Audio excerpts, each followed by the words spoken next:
Okay, mine was in the Vietnam era with the military for 33 years, due to luck and timing. Somehow I went in the reserves, got a direct commission in the reserves, 311 Station Hospital out here in Sharonville. But I did not go to Vietnam because I was female at that time. They only carried female nurses. I cried to go. But now the Red Cross is why he has me here. I was a donut dolly. How many people know what a donut dolly was or is? Okay, now we were the good girls. They all said, oh, those old bad Red Cross girls. No, no, no. It took us three weeks, three different times, about 6 weeks to get trained. We went to San Francisco first for 2 weeks, and then to Hawaii, which was pretty nice to do, and for 2 weeks. And then we went to Japan for 2 weeks, and we were stationed there at the Camp Zama, which was a Japanese military academy during the war. And then we went on to Korea. Well, needless to say, everybody asks you, why do you want to go that for God, Satan place? Now I got Whoop. Okay. Okay. Yeah. Now, why did I join the Red Cross? Well, it was an adventure, but I was a school teacher, and I didn't want to be considered an old maid, prudy school teacher. Well, I still missed the boat going by. So that didn't help. Now, can you imagine 30,000 men being in Korea, and I didn't get a husband? But that's okay.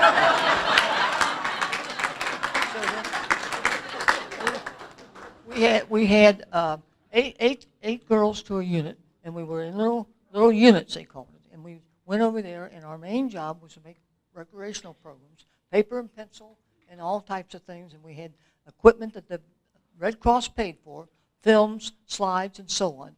And we would go to any post, 2 people on a missile site to 500 in a mess hall. Now, I didn't know too much about a lot of stuff, but you had to go in those with all those men. And they didn't all like women over there, and they weren't too crazy about some of those programs. They thought they were baby stuff, but they were not. They entertained them. And we had bakers, 2 bakers that the Army paid for. We had a driver to take us to the different posts, and you went every day. And then, pardon me? Well, and we had 8 girls, so everybody was responsible for a program every 8 weeks, and then we shared them. We had a driver, and he took us in the deuce and a half, and we went to about 6 posts a day, 6 places. So some of the men weren't too nice. Well, that was okay. We served coffee first, and the Army gave an hour release time for them. And we passed out the donuts, and I got pictures over there of how we lived. We lived pretty good, really, the girls did. But we were with other girls too, other women. They had women that was paid for by the government, University of Maryland school teachers for the boys taking courses, and recreation lady, another lady, that they came, like the USO, the men came to them where we went to the men. So that was a pretty good deal. But and some of those people were older women, and they say, oh, those old bad Red Cross girls. We didn't have any hanky-panky going on. No. So then with that, let's see. Is that 12 minutes yet?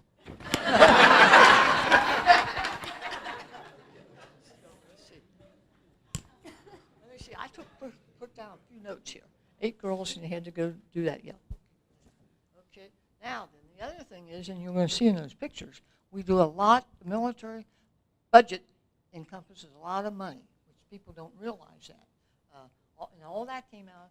They paid for the coffee and the donuts and the driver and the house we lived in.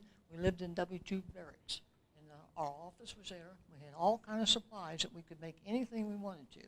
Now, one time, I had a bad experience. I went to a big old group, 500 men in there, and I had made up a crossword puzzle, a medical one.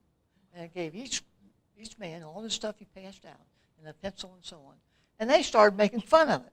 And I said, wait a minute. And I looked over at my driver, and I said, Bob, let's go.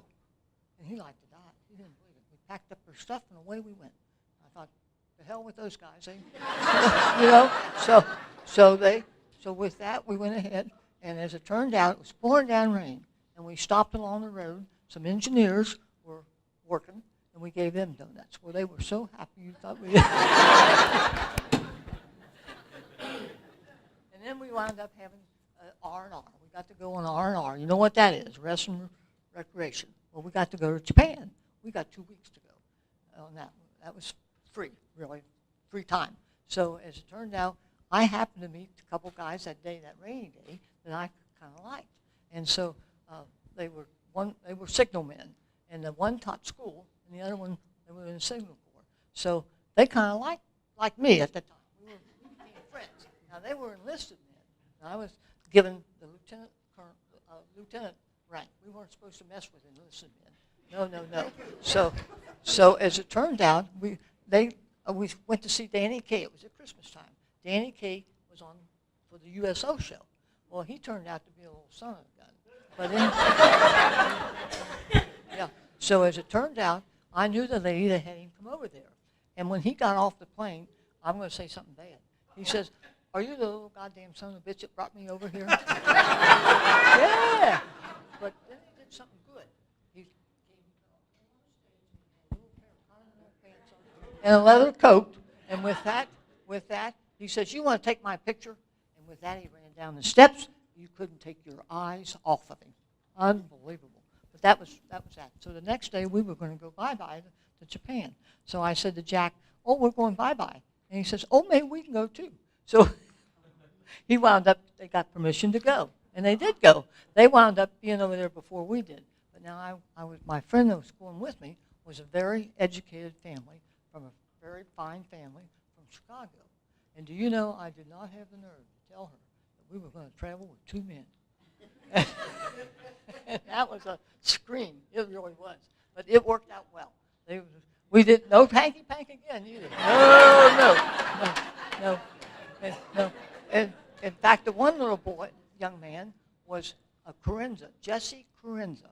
And his grandfather had been the president of Mexico. That the United States went down there, took him out of Mexico, and they lived in San Jose, California. And he was a married man, and arranged marriage. Hadn't lived with his wife at all, period. That's how they worked at that time. So then as it turned out, but he loved his wife, I think. And so we didn't have anything going on. So then